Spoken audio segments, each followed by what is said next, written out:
questions, analysis, your thoughts and contributions will follow as well. You know how we always do. And if you're just tuning in for the first time, you are most welcome to the best and comprehensive show looking at stories in the papers on Lagos radio. Yes, indeed. It is 32 minutes past 7 a.m. And we're looking to get into the stories back to back, get the analysis, and of course, get to talk to you and you talk to us as well. You get to do that as always, as you usually do. WhatsApp and YouTube. WhatsApp number is 0911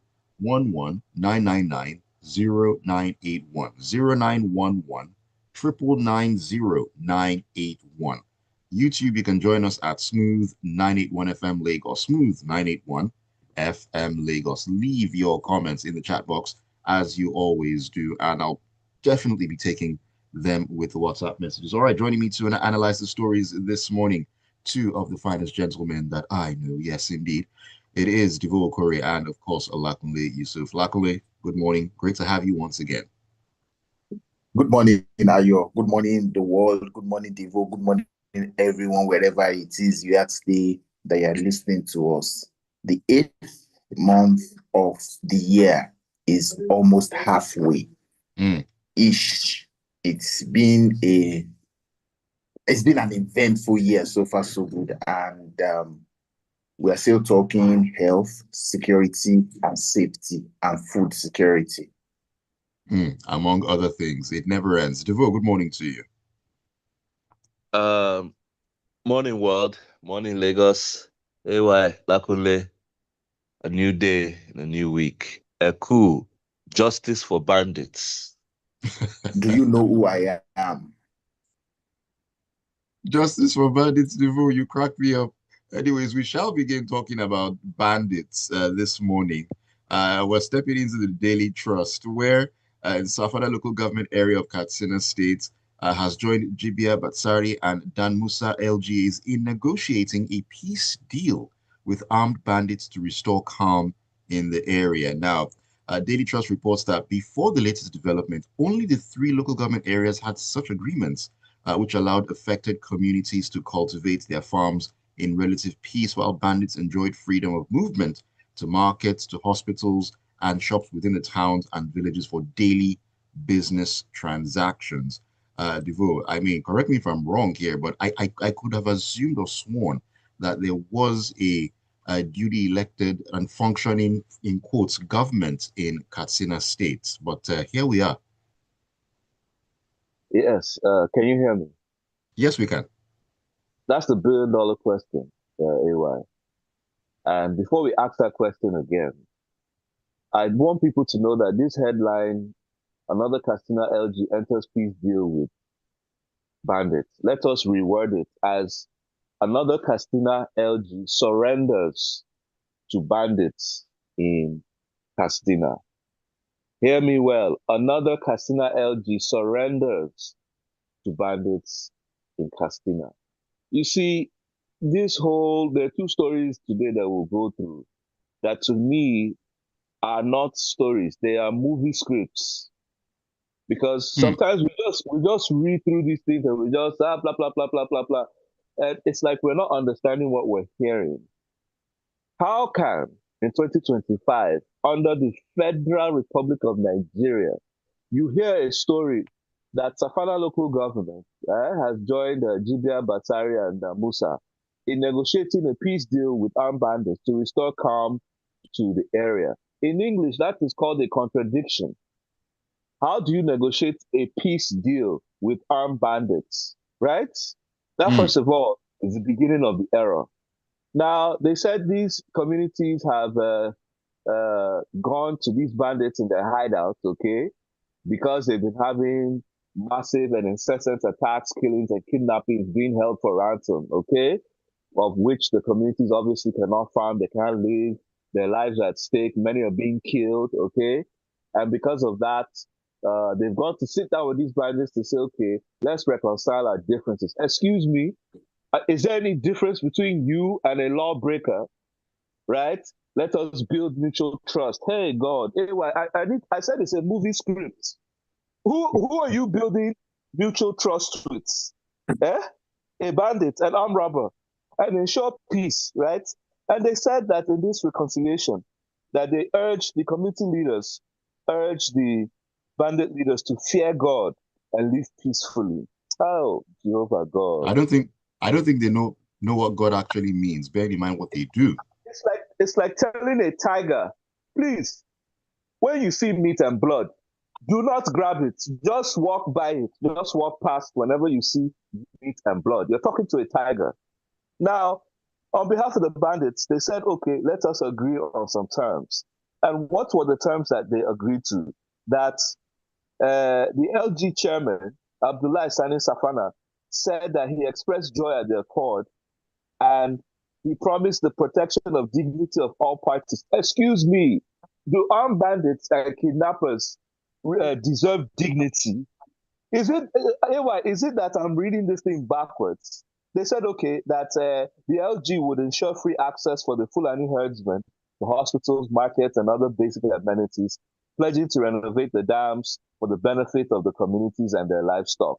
First of all, what do you mean that Fulani herdsmen do not have? Are they not Nigerians? Are we talking about foreigners? Because if they're Nigerian Fulani, they can go to any hospital. So which one is that you're going to grant them access? Who are we talking about here? Then they now said in return, right, that the bandits must cease all attacks, killings, and kidnappings, and must allow farmers unhindered access to their farmlands. Okay? Right. And that the farmers and residents would not harass any Fulani herdsmen who visits the town. Now, they said this was how many previous peace deals, some had worked, some had failed. And some were in the presence of military commanders, DSS officials, police, and community vigilantes. Exactly where I was coming to. I mean, looking at the fact that we had, officials of the government and security forces present at previous deals. Yes. I mean, we've seen those images. Those pictures are all over the internet.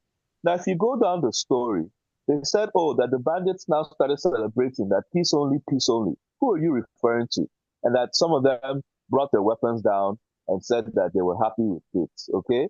Now, the government, who said that, the Katsina government now spoke to this matter and said that they would never negotiate with terrorists.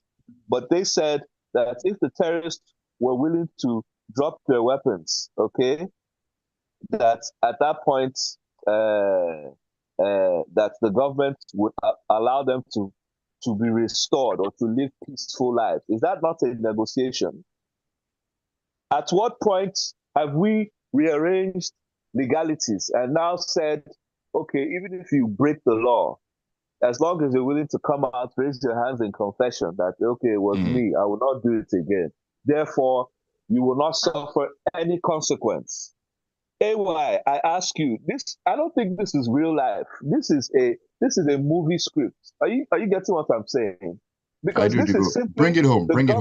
The government of Katsina surrendering to the reign of bandits, ravishing them in their own town. Now, let me bring this home in the sense that Nigerian people, first of all, mark this article plus the many more that we're going to read, because someday, somehow, the federal government is going to deny, with the with the collaboration of state governments, they're going to deny that they ever had territories that were overrun by bandits.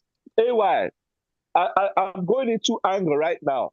Are you understanding that if this is happening, it means that there are places in this country that are no longer Nigerian territories, that with the military, with the police, those places have surrendered to these terrorists.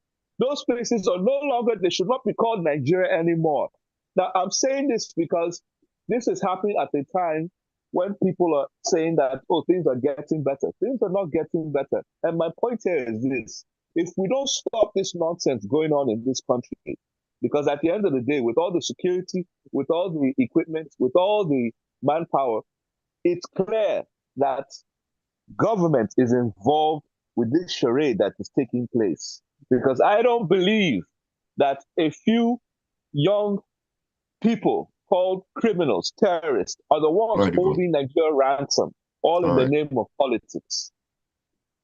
So much is going on in the country right now. Weighing on this issue this morning on WhatsApp on 0911 999 0981. Luckily, let's keep the conversation going here. A couple of things that need to be discussed. Health issues. Well, more than one health issue is actually on the cards this morning. Would you like to begin with USAID or the health sector crisis, Lakunle? Which is preferable for you at this point in time? Let's do the USA one. It's probably more telling on us. Fantastic. All right, that's in The Guardian. The story says that experts have expressed concern over what they describe as a severe funding shortfall of $27.4 million for essential contraceptive commodities, currently crippling family planning services across Nigeria. Now, while attributing the alarming decline in the availability of contraceptives to the withdrawal of support from the United States Agency for International Development, USAID, the experts warned of dire consequences for women's health and the country's socio-economic growth. Luckily, we already know the issues we have when it comes to women's health in Nigeria. Looking at this severe shortfall, about $27.4 million, I mean, that seems to be quite a gap. Obviously, it's going to be for a country that gives in its national budget less than 5%, less than 10% at every level to health. So some of these gaps have been plugged by this free money that had always come into Nigeria through many international aid organizations like USAID. Now, USAID closed out in January this year, if I remember correctly. Thereabouts, yeah. And between then and now, we can see $27.4 million. If we did that at today's rate of exchange, that should be about 2.7 trillion naira or thereabout, if not more, right? So where does this money go to? Family planning. I know that over the years, USA first got involved openly with family planning in Nigeria, I think around 1986 or 87.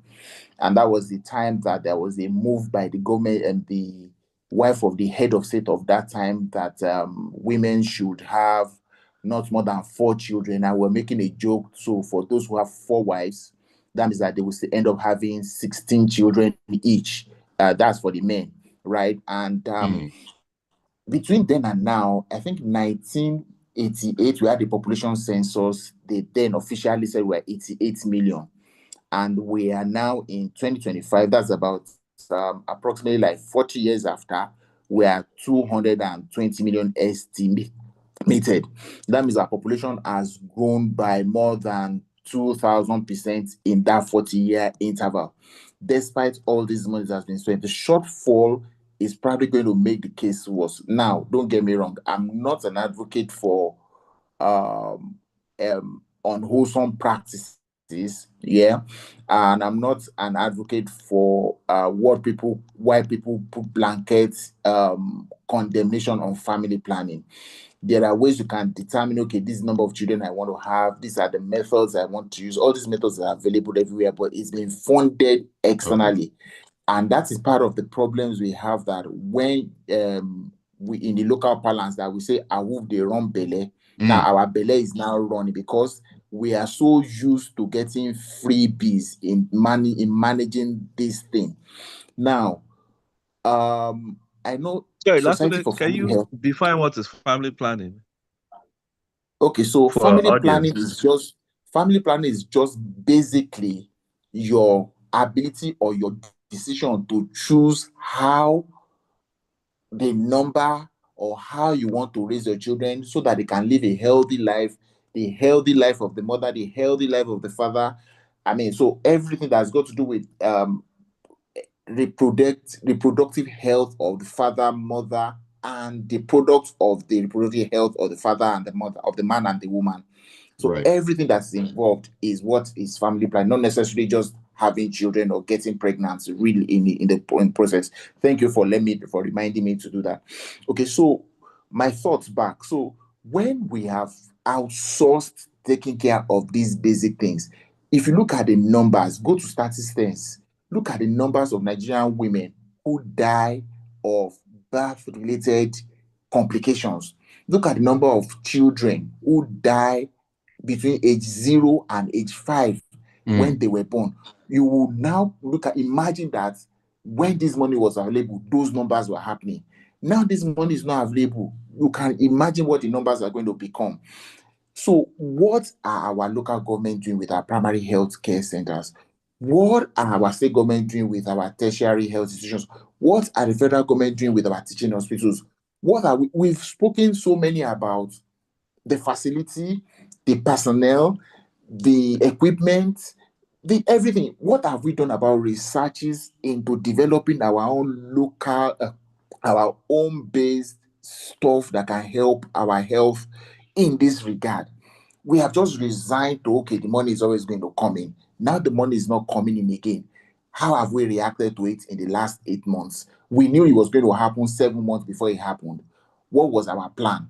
Or what is our plan? Or what are we doing to do it? So these are the issues that we need our government to wake up to.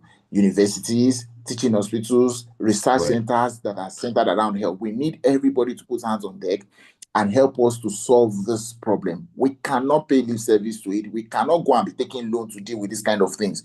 We must have our own solutions to these things. Yes, indeed. Thank you for that, Lakunle. Let me take a message or two here. Ajayi Olonilua says, Devoe is absolutely correct that it's surrendering of the communities to the bandits after being captured, not a peace deal. It's complete government failure. All right. And this is from Rex in Surulere. Says, Devoe is getting way too emotional in his analysis. Does he understand that what the three Katsina LGs have done is no different from what the Nigerian state did with Niger Delta militants under Jonathan and Buhari? How? Why is he so appalled by this, but thinks Tantita Securities is a model corporate citizen? Is it because they are Fulani herdsmen? Both parties started out as terrorists. I'm trying to see the, I don't know connection who here. is sending that, but that is a wrong narrative that's always been set. That what happened in the Niger Delta is the same thing as what is going on with the insurgency in the north. First of all, the people in the Niger Delta have names. They have been identified. Everybody knows them. So it's saying to say, okay, look, they even had a cause because they were being marginalized. Unless that person speaking does not understand what took place in the Niger Delta. What is taking place in the north is pure criminality. It's not a case of marginalization. Some people, I may try some people to are being criminal, and then at the end of the day, you come and tell them that okay, in as a trade-off to stop your criminality, we will let you come back as so. So where lies rule and order? Where lies being a country? so All right, Devoe. so All right, Devoe. Devoe, criminality is criminality no matter what garb we wear it, right? The people we call militants in Niger Delta were criminals in that time too because they were destroying national assets. That makes them criminal. It does not matter what the cause is. The bottom line of all of this is that we should create environments where these things will not happen. And the problem with all of this is the idea that we have set a precedence with that amnesty we did there. So whether it Lakunle. is wrong or right, hold on, let me land. Whether it Yeah. is wrong or right, people will see it as precedence and will try to recreate their own models of it, albeit correct or wrong. And that's what we have with what has happened in the North. They also want their share of national cake, and they think that, okay, Lakunle. if we carry guns, it's the same thing that will happen. And that's what we're seeing. Lakunle. That is the wrong narrative. If a crime, first of all, the state committed a crime against the people of the Niger Delta. You need to go there to see it for You yourself. don't think These the people, state is listen committing a now, crime Gentlemen, against these northern people? these people live You gentlemen. in don't think they are jungle. committing a crime against them? They have large They swaths of ungovernable lands, no Lakunle, hospital, no Devoe. government presence. Lakunle, You Devoe. don't think it's a crime? that's not what led to We insurgency, can argue Lakunle. this. Don't We can argue this the don't I entire agree rearrange morning, with you. history. I'm not but we saying need to it is move right, on. though. I'm not saying it is right. I'm just saying a crime is a crime, no matter what garb you wear it. Gentlemen, we We need to can move on this justify any morning. crime, We can argue I this the can go on entire morning, but still we don't have today and time I to do can that. say So that, we need to keep it moving. okay, Thank you very okay. much. All right. Let's move on to the next story here.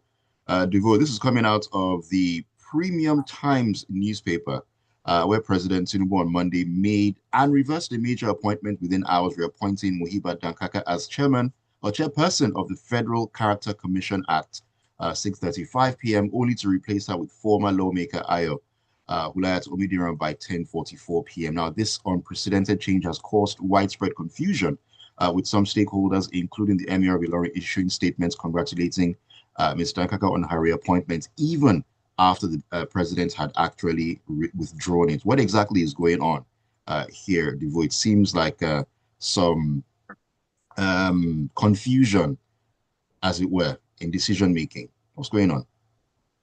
Well, the truth is, I'm going to take it from a big picture point of view. Yes, the federal government makes mistakes, okay? They reappointed the head of the FCC, and by evening time, they reversed it and put someone else there.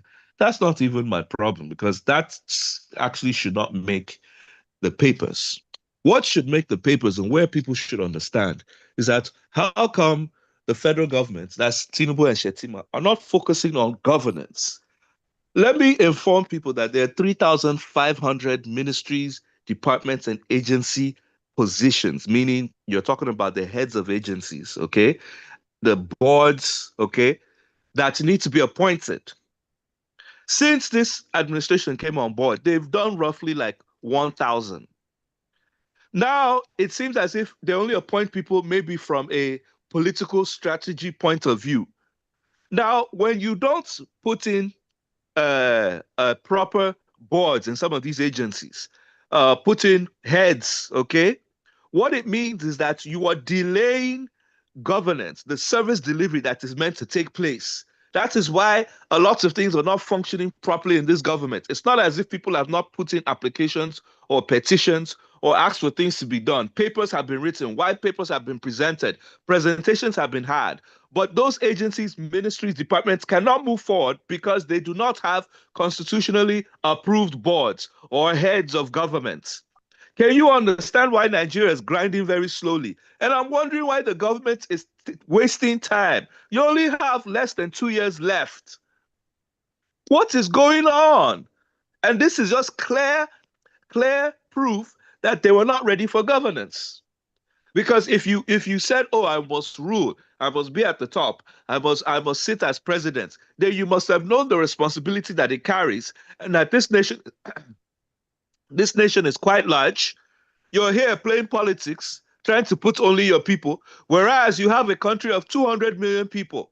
Like I said, there are 3,500 heads of government, ministries, departments, and agencies, and boards that need to be appointed. They've done only 1,000. About 2,000 are left. And I'm not sure at the rate that they're going to attend to all of them before we reach 2027.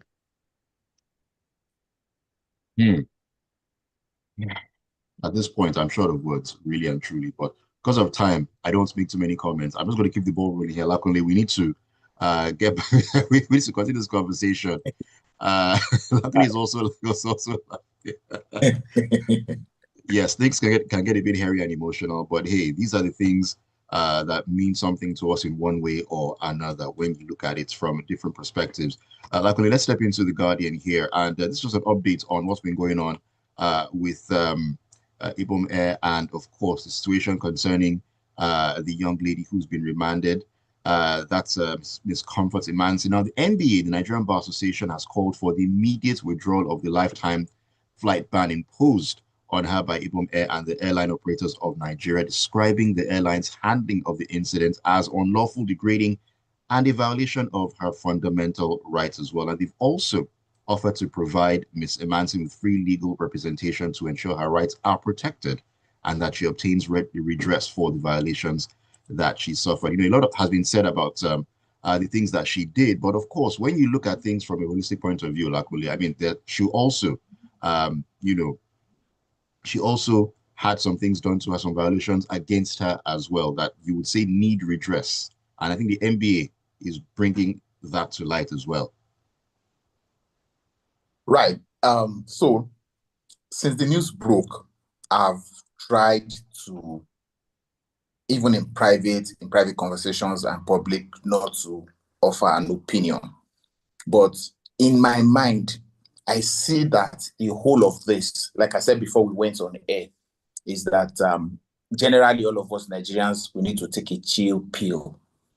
pardon my speaking a lot of street English this morning. We need to relax about how we respond, react, act to anything and everything.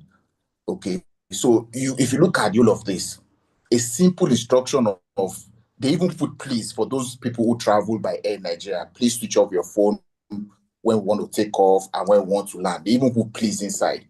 And I don't think it is too a difficult thing for us to put off a phone.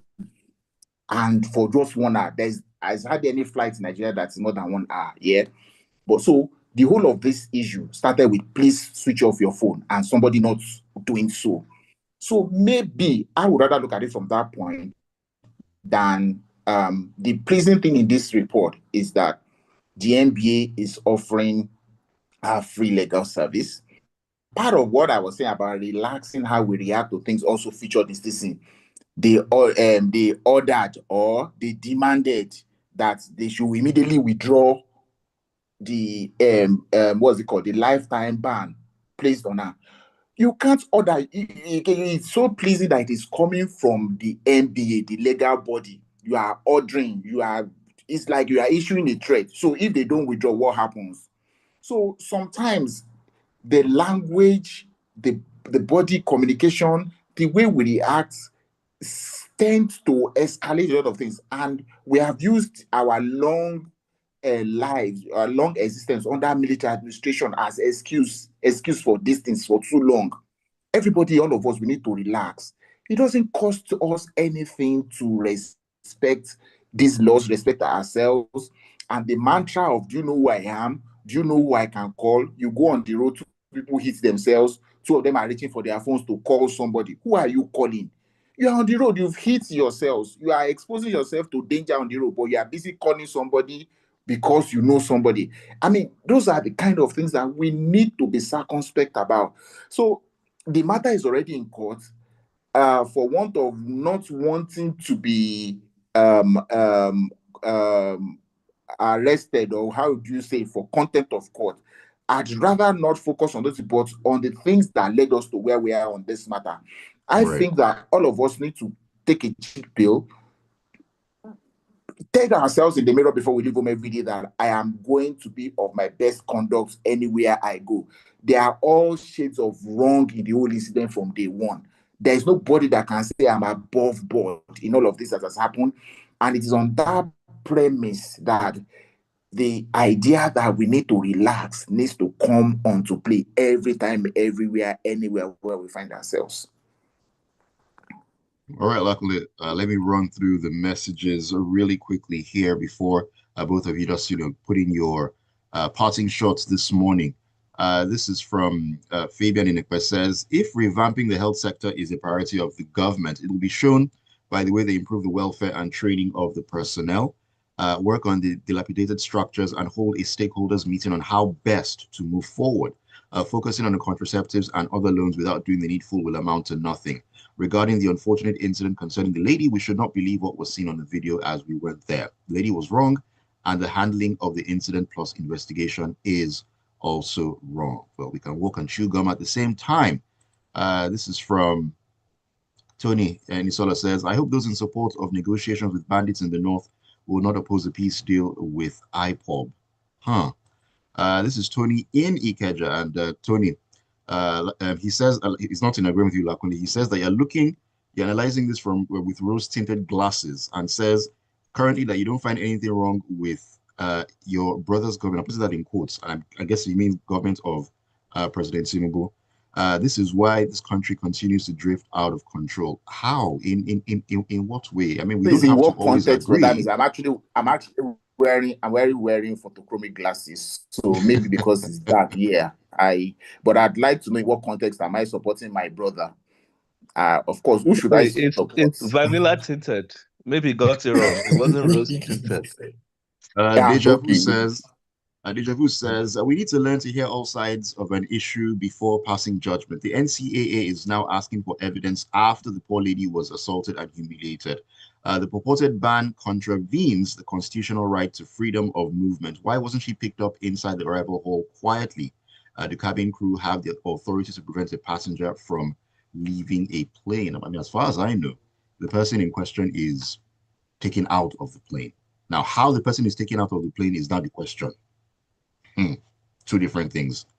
This is from Ade in Lagos. Ade says, since this government came in through the back door, which back door?